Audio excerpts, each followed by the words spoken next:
नाही.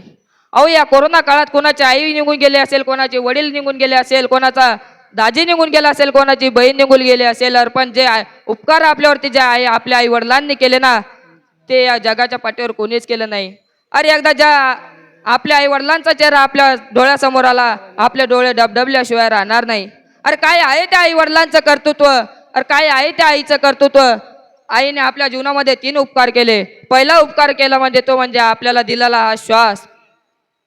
ज्या वेळेला एखाद्या आई आपल्या मुलाला जन्म देते त्यावेळेला या दोघांमध्ये एक गोष्ट जोडलेली आहे, ती म्हणजे ती नाळ. जोपर्यंत ते बाळ रडत नाही तोपर्यंत ती नाळ कापल्या जात नाही. या आईने केलेला आमच्या जीवनातला पहिला उपकार आहे. दुसरा उपकार तिने आम्हाला दिलेली हाडं. अरे आम्ही मेल्याच्या नंतर मोठी मोठी लाकडं जळती पण आमचे हाडं जळत नाही. कारण का तर ते आमच्या आईच्या कॅल्शियम पासून बनलेलं आहे. अरे इथं बसलेल्यापैकी सर्वांनी आपापल्या आईचा गोड गोड दुधाचा पाना पिला असेल ना, अरे त्याच वेळी तो मुलगा त्या आईच्या छाताडावर लाता घालतो. स्वतःच्या छाताडावर जर लाता खाऊन जर दूध पाजणारी कोण असेल तर ती आपली आई आहे. अरे त्या आईचं काय, त्या आईचं कर्तृत्व महानच आहे. अरे पण त्या बापाचं काय.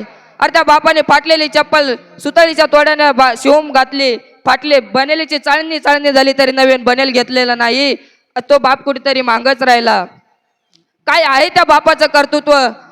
अरे शाळेत जर आपण गेलो, आपल्याला शाळेत जर सांगितलं की निबंध लिहून आला तर सगळे लिहते माझी आई. माझा बाप कोणी लिहला.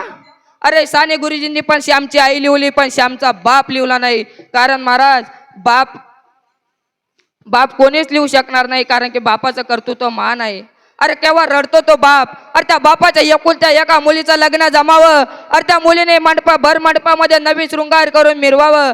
आणि शृंगार करून मिळवल्याच्या नंतर त्या बापाने त्या मुलीकडे बघावं. अरे माझी सोनुली मला सोडून चालली, माझी चकुली मला सोडून चालली, माझी दिदी मला सोडून चालली. अरे त्या वेळेला त्या बापाला रडू आवरत नाही.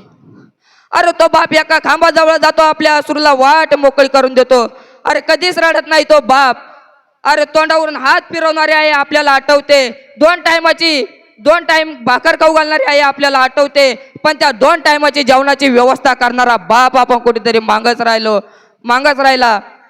अरे आपल्याला सरकारी नोकरी लागली म्हणून गावभर पेढे वाटणारी आई आपल्याला आठवते. पण त्या सरकारी नोकरी लागणाऱ्यासाठी मोठमोठ्या अधिकाऱ्यांच्या पाय पडणारा बाप.